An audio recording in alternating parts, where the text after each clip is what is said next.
नमस्कार. महाराष्ट्रातील तमाम लाडक्या बहिणींनो, सर्वात महत्त्वाची गुड न्यूज तुमच्यासमोर घेऊन आलेलो आहे.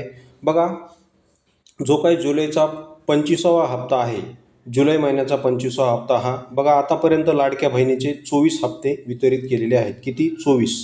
तर आता जुलैचा जो काही 25वा हप्ता असेल तो 15 ऑगस्टपर्यंत लाडक्या बहिणींच्या खात्यात जुलै महिन्याचा हप्ता येण्याची शक्यता आहे. महिलांना मुख्यमंत्री माझी लाडकी बहीण योजनेअंतर्गत दरमहा 1,500 रुपयाची आर्थिक मदत दिली जाते.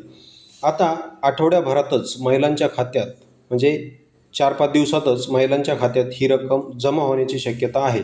यामुळे महिलांना आता या हप्त्याची प्रतीक्षा संपलेली आहे. कारण आता लवकरच 15 ऑगस्टला 1,500 रुपये हे लाडक्या बहिणीच्या अकाउंटमध्ये जमा होणार आहेत. तरी ज्या ज्या लाडक्या बहिणींनी अद्याप ई-के.वाय.सी केलेली नाही, त्या सर्व लाडक्या बहिणींनी ई-के.वाय.सी करणे अत्यंत गरजेचे आणि बंधनकारक आहे. अन्यथा त्यांचा हप्ता थांबू शकतो.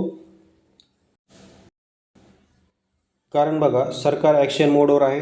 कारण बरेच पुरुष काय करत आहेत, लाडक्या बहिणींच्या नावाने फ्रॉड करून पैसे मिळवत आहेत. त्यामुळे लाडक्या बहिणींनी ई-के.वाय.सी म्हणजेच नो युअर कस्टमर करून घेणे गरजेचं आहे. बघा, इथे अनिवार्य ई-के.वाय.सी पूर्ण न केल्यामुळे किंवा इतर त्रुटीमुळे काही महिलांची नावे लाभार्थी यादीतून कमी करण्यात आल्याची माहिती समोर आलेली आहे.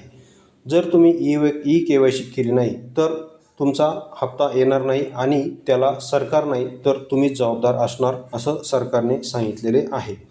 कारण बरेच पुरुष काय करत आहेत, लाडक्या बहिणींच्या नावाने स्त्री दाखवून ते काय करत आहेत, डुप्लिकेट आधार कार्ड वगैरे बनवून पैसे उकळत आहेत आणि सरकारला फसवत आहेत.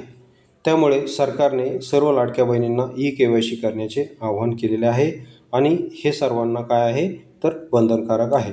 त्यामुळे ई-के.वाय.सी केली नसेल तर तुम्ही जवळच्या सेंटरवर ई-के.वाय.सी करून घ्या. व्हिडिओ पाहिल्याबद्दल धन्यवाद.